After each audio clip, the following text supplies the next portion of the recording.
glory, honor, praises to Yahweh Bashem, Yahweh Shai Bashem, Akakodash. Double honors to the apostles and elders, great millstone, rule and teach well. Peace of salutation to the elect 144 first fruit. All right, so this lesson here is going to be about the 11th hour. Since we're coming in, we've been seeing all the stuff that's happening in Israel, Iran, with this United States, seeing what their reaction is going to be to this war. But all this being said, other prophecies are happening at the same time as well. You got people who are going to come in at the 11th hour, and that's the point I'm going to get out today, is you just got to have mercy. You just have to show mercy to them, just like it was shown to us.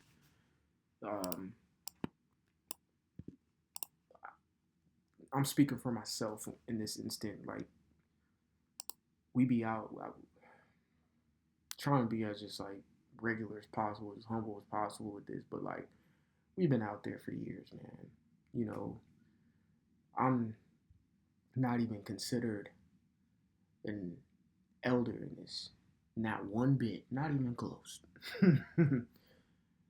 Been knowing and doing this stuff for 10 some odd years, since 2013. Just little me. And there's plethora of bros who are in the same position that I'm in, or in the same amount of time that I'm in. And I want to say that too. Sometimes it doesn't even matter the amount of time you're in, to be real. It's just how you've progressed in it, how the Spirit's quickened you in it. If you could have been in for 10 years and been slacking and only know or are capable of someone who's been in it for 3 years, of someone doing diligent work for 3 years. You see what I'm saying? So it's not about the time frame that you've been in. It's like what you've been doing with that time. Have you been settling on your leaves? Have you just been in it and just say, yeah, I know, and then nothing else? You know what I'm saying? What are you doing with the time frame that you've been in? Being considered an elder and bishop and all that, it all aligns to your character, your understanding, of course, your knowledge, of course, and your wisdom, of course. But it's not about length of time. It's how you're portraying that length of time. Matter of fact, let me get something really quick before I go into this. Man, I don't want to lose my train of thought. Oh yeah, I don't want to lose my train of thought, so I'm just gonna hold this precept that I had thought of just a second ago, where it talks about we have to, let's see. Yeah, we'll bring that up. But I want to bring this Matthew really quick. Okay, we're going to go into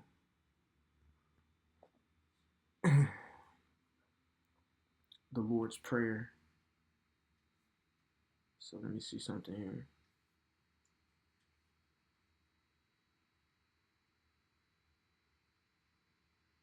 Okay. This is Matthew chapter 6. I'll 6 and 4, and then I'll jump down to 6. It says, Matthew 6 and 4, it says, thine alms are made that thy alms may be in secret, and thy Father which seeth in secret shall reward thee openly. Jump down to 6. It says, but thou, when thou prayest, enter into thy closet, and when thou hast shut the door, pray to the Father which is in secret, and thy Father which seeth in secret shall reward thee openly. Okay? So what I'm trying to get at is that doesn't say anything about length of time, but your character can tell that you've been praying, that you've been reading, fasting, whatever you have to do, be brotherly. And when the Father rewards you openly, it's proving and showing your works. So someone who could have been in this for 10 years could be slacking and don't have nothing to prove it, because you guys have been rewarded openly from the Father. But someone who's been in it for 3 years and been diligent every single day gets rewarded openly, and people can see it. And I'm not just talking about material things rewarded openly, because the Lord does reward us with material things. He really does. As a human being, there is some sense of materialism or being materialistic in you. You need a place to stay, right? You need transportation, right? You know, you need certain things, right? Those are materials that you need to sustain yourself and keep going, of course. But we just don't get overindulged in those material items, okay? But he does reward us. Maybe you get a new house. Maybe you got a new car. Maybe you got a new job. Something that was beneficial to you in the material world. He does bless you like that. But the main thing that he's going to reward you openly is the fruits of the Spirit, which you can read about in Corinthians. You know, that's the things that you look at or look for in an individual to see if he's actually progressing in the truth, to consider him, an elder or something like that, you know. And the scriptures also do say, and then I'm gonna get back on track of what the lesson was, you know, um, pretty much. Yeah, it's in Proverbs. I don't want to butcher it, but loosely paraphrasing, it talks about how the simple believeth in every word, but the prudent man looketh well to his going. So if you're a prudent man and you look well to your going, you're gonna look at men and study them, and really to see if they're approved. Just like the scriptures say, study to show thyself approved. And that studying will come through actions and conducting and things of that nature. You know? So that's what I want to say there. Length of time doesn't always mean everything. And that's kind of what we're going to get into in this lesson, because we're talking about the 11th hour. There's going to be people coming in now, or when that MOTB hits, that the Lord is going to, that's an elect member. Ain't been on the highways and byways for a week, getting beamed up in a chariot, getting the same penny that us that's been doing it 10 plus years, the same reward that we're going to get. That man who gives, symbolically, the prophet cold water, going to get the same reward. That's all he did, though. There's men who are just helps, going to get the same reward. That's all they did. They didn't, is what it is. And at the end of the lesson, I'm going to get my take and give you my take on it of why the Lord made it this way. So this is Matthew 20:1.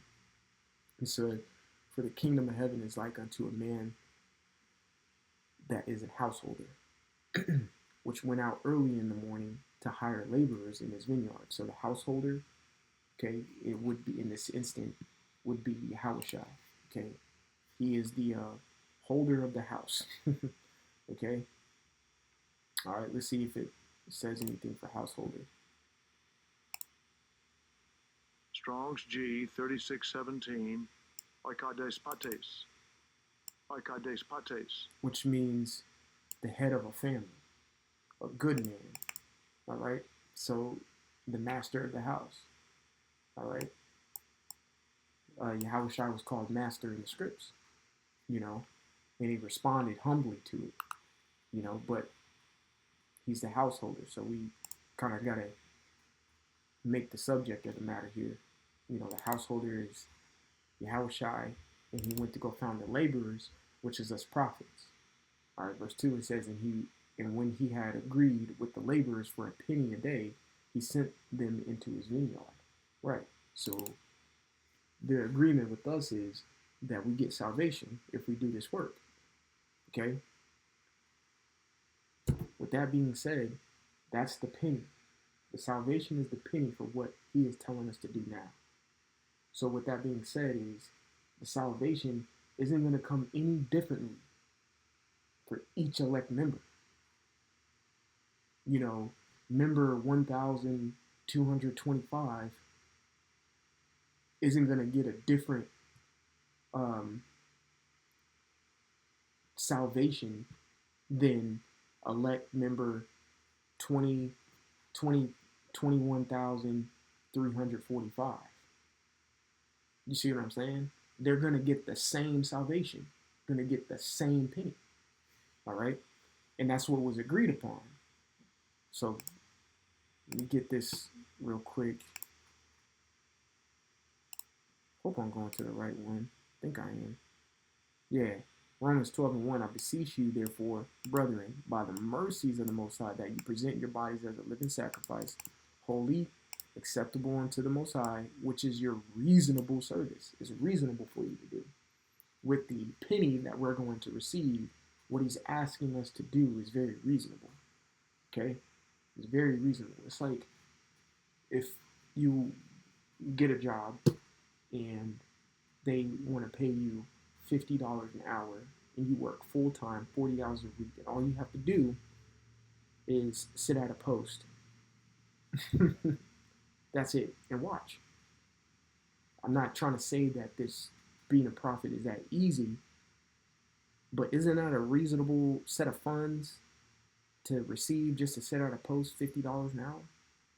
It's the same thing in this case. You go out, give up a Saturday or whatever day you go out to camp, do your lessons 3 times a week, read, things of that nature. Be acceptable, be holy, give your bodies. Isn't that reasonable to the fact of you understanding in this knowledge that he gave us, you understanding that all hell's going to break loose, a lot of people are going to die, and missiles are going to destroy everything. I think going out every Saturday is pretty reasonable. You see what I'm saying? Okay. So it says, verse 2, it says, and when he had agreed with the laborers for a penny, he sent them into his vineyard. Right. So go work. It says verse 3, and it says he went out about the third hour and saw others standing idle in the marketplace. Right. So you can sit here and say verse 1 is like 1969, 1970. Okay. Then you start getting into the third hour, you start getting the apostles and elders that we see here today. You start, and then let's keep reading. It says, and he said unto them, go ye, and I'm just, using that as an example right now. It says, and he said unto them, go ye into the vineyard, whatsoever is right I will give you, and they went their way. All right. And when you go into a vineyard, you're growing things, you're planting things. Okay, so you're bearing fruit. It says again, he went out about the 6th and 9th hour and did likewise. That falls into another tier. For an example, like us officers and captains and stuff like that who came in, heads of camps, that's us. We came in after. And in verse 6 it says, in about the 11th hour, he went out and found others standing idle. And when it says standing idle, it doesn't mean they were lazy. They were just in a usual place to seek employment. That's it. Okay, because usually when the Lord opens a mind, it's because that mind is inquisitive towards him. Simple. I'll give you a brief testimony with me. I've always been into the Bible since day one. I got individuals, matter of fact, I'll say his name, Tazamal in Dallas. Me and him been knowing each other going on 20-something years. Okay? And we've been knowing each other 15, 20 years. And me and him both were always had this inclination of the Heavenly Father. We always had this fear in us towards Yahweh Shem Yahushai. We would open the Bible every now and again, but we've always been into the Bible, just didn't have the full grasp or the understanding of it. Okay? We were ones who were standing idle, but yet we were seeking the employment unknowingly. We were seeking employment. Okay? Because we did have questions. So it said, so pretty much from this unemployment group, the householder, Yahushai, he will hire additional workers. He will hire additional workers at the 3rd, 6th, and 9th hour. Okay? So it says again, verse 6, it says, and about the 11th hour he went out and found others standing idle, and said unto them, why stand ye here all the day idle? Right. It says, they say unto him, because no man hath hired us. So they're looking for work. No man hired us. We're looking for work. You ever seen the Mexicans standing out in the street early in the morning? It's not like they're being lazy or derelicts or soliciting. on a property. No, they're literally, legitimately waiting for somebody to come and hire them for the day so they can, have a wages for that day. All right. It says, He saith unto them, Go ye also into the vineyard, and whatsoever is right, that shall ye receive. So these 11th hours are ones who are going to come in around now time frame. And we have to be patient, understanding, and have mercy on it. Because like I was saying in the inception of this, we've been out here doing this for years, and it gets a little aggravating when people don't listen. And when they listen, sometimes you can catch yourself, again, I'm just speaking about myself, you can catch yourself being like, well, how come it took you so fucking long to understand it? You've been out here for or instead, you can change your mindset and be like, okay, now that you got it, here's what you need to do. Okay, you have gotten somebody on the job. More help. The scriptures say it. The work is plenty, the laborers are few. All right, so when the 11th hours come running to us, accept them as if they were a first hour Israelite. Because all of us are going to receive the same salvation in the same manner. None of us are going to receive the salvation in a different manner than the next. Lord willing, we be a part of that number. Okay? Verse 8, it says, So when even was come, the Lord of the vineyard saith unto his steward, Call the laborers, and give them their hire, beginning from the last unto the first. See? So, this goes to show you that us who were called in the first hour, the third, the sixth, and the ninth hour, we're probably going to receive a reward last. Prime example, okay?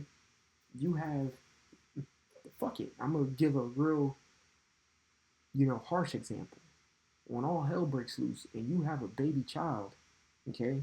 Baby boy, baby girl, whatever, you have a wife, who would be the first person you would want saved? You would want that baby boy to be saved first. But then hasn't he been on the earth less than you have? Are you going to look at him and be like, well, I've been here longer than you, so... No, you're going to be like, no, save this man because he still has a lot to live for. It's the same thing with these 11th hours. The scriptures say it when Yahushua was speaking to Nicodemus, you have to be born again, okay? So they're coming into this truth. They're infants. They're newborns. You would want to save a newborn, okay? Simple. So wait your fucking turn. Have mercy. Build the individual up with the amount of time that we have left, and we can see what's going on. There's not a lot of time left. The Lord's coming back, okay? It says, and give their hire beginning from the last unto the first. With the ones who've been working in the vineyard should have built up a certain amount of patience and have built a tough skin to understand in real talk, withstand the fact that someone who came in after is gonna get that glory first. Okay? It says, verse 9, it says, and when they came that were hired about the 11th hour, they received every man a penny. But when the first came, they supposed that they should have received more. And they likewise received every man a penny. And when they had received it, they murmured against the good man of the house, Yahushua, saying, these last were wrought but 1 hour. All right? It says, and thou hast made them equal unto us, which have borne the burden of the heat of the day. Right. We've been out doing this for years. And no, man, let's keep going. It says, but he answered unto them and said, friend, I do thee no wrong. Didst not thou agree with me for a penny? So when you first came into this and you got this truth and you understood this is what you need to do for salvation, didn't you agree to that? Absolutely you did. So what's different now? What's different now? What changed your mind now? Okay? So pretty much what Yahushua is teaching here, get the jealousy and the impurity and don't serve him with jealousy and impurity in your heart. Okay? He's warning us against jealousy and impurity of motive in serving him. Okay? You shouldn't have any of that in serving him. Service is something that is extremely selfless. Okay? If someone gets saved before you did, and you've been doing this 10, 12, 20 years before they did, you keep on serving. so you can receive the same reward. All right. It says, saying, okay, I read that. Verse 13 says, but he answered one of them and said, friend, okay, I read that. Verse 14 says, take that thine is and go thy way. I will give unto this last, even as unto thee. Is it not lawful for me to do what I will with mine own? Is thine eye evil because I am good? So the last shall be first, and the first last. For many be called, but few chosen. You see what I'm saying? So the Lord is teaching us, man, have patience. So this brings me to my last precept here. 1 Corinthians 1 and 3. It says, blessed be the Most High, even the Father of our Lord, Yahushua Mashiach, the Father of mercies, and the God of all comfort. Okay? Who comforted us in all our tribulation, that we be able to comfort them which are in any trouble, by the comfort wherewith we ourselves are comforted of the Most High.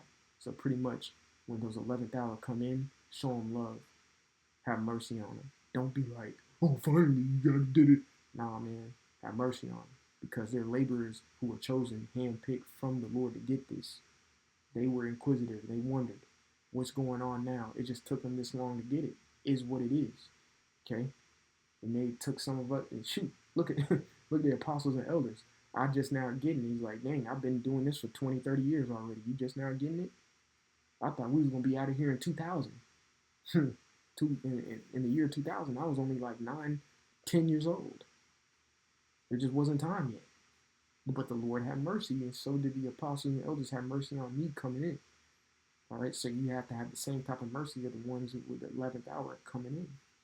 All right, so that's all I had to say with that. I want to give all glory, honor, and praises to Yahweh Bashem Shai Bashem Chakadash. Double honors to the apostles and elders of Great Millstone who rule and teach well.